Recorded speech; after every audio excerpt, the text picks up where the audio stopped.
Okay, in my text and what I was typing, I talked about the difference between playing in the key of G or playing in the key of E minor, even though they're all the same notes. You got G, A, B, C, D, E, F sharp, G, or E, F sharp, G, A, B, C, D, E itself.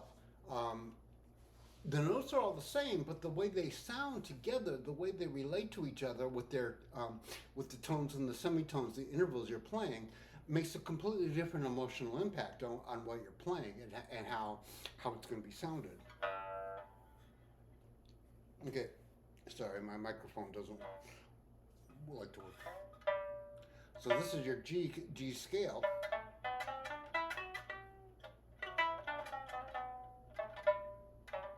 It's got a very major feel, and that's typical for a lot of happier music and stuff like that.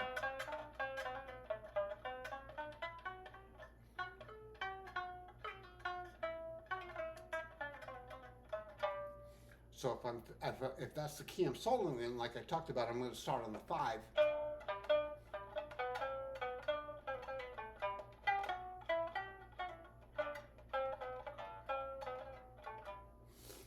Whatever. I'm improvising.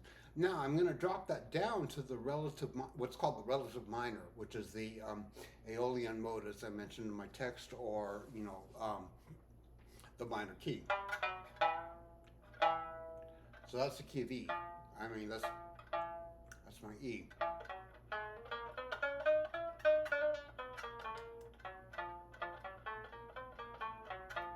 It's the same notes, the same seven notes, E, F sharp, G, A, B, C, D, but it sounds differently. It's got more of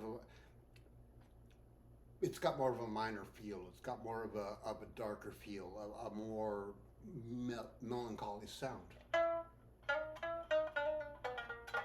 So if I'm starting on the fifth, or if I'm starting on the five chord tone, I'm sorry, the five scale tone in that same scale, it's going to have a lot different sound.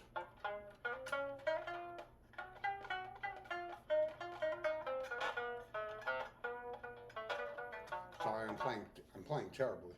Um, so that's the thing. You're playing the same notes. G, A, B, C, D, E, F sharp, G, or E, F sharp, G, A, B, C, D, E.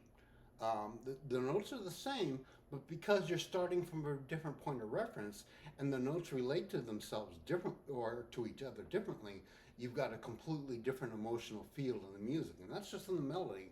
I'm not even going to get into because I can't play chords well on the Sentian. The Sentian's not a very good um, polytonal instrument, so I'm not gonna try to get into that. But yeah, because that's my major.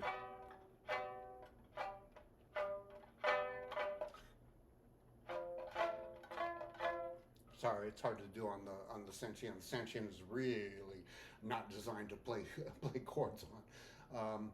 But you're playing the same notes. You're playing the same notes, but you're getting a completely different effect. So when you're looking at a chart and the chart says you're in the key of G, and you're playing notes you're playing certain scale tones of the notes, you're going to get a certain feel for it. But if you're playing in the key of E minor, and you're using E as your reference point rather than G, you're going to play it a different way. And playing it that different way is going to give you a different emotional effect. So you're playing the same notes, but you're not playing the same music. And that's why the distinction between the major scale and the minor scale actually becomes it doesn't matter when you're playing notes off a score, but it does matter when you're writing music, when you're playing improvisational, when you're playing jazz, when you're playing something where you have more melodic and harmonic freedom in your music. And that's my whole point. That's the whole reason I'm doing all this. Because you want to learn the mechanics. You want to be the excellent mechanist of your instrument, but you want to be able to go beyond that and say, okay, now I've got to create music. Now I am building something. Now I am bringing something new into the world. And everything I'm saying, you're not supposed to know what I'm saying. You're not supposed to learn what I'm saying. You're supposed to feel what I'm saying. And everything I'm saying now Maybe you understand it now. Maybe you'll understand it in a week. Maybe you'll understand it in a year. But it should get into you and change how you feel about the music you're performing and that you're creating. And that's it.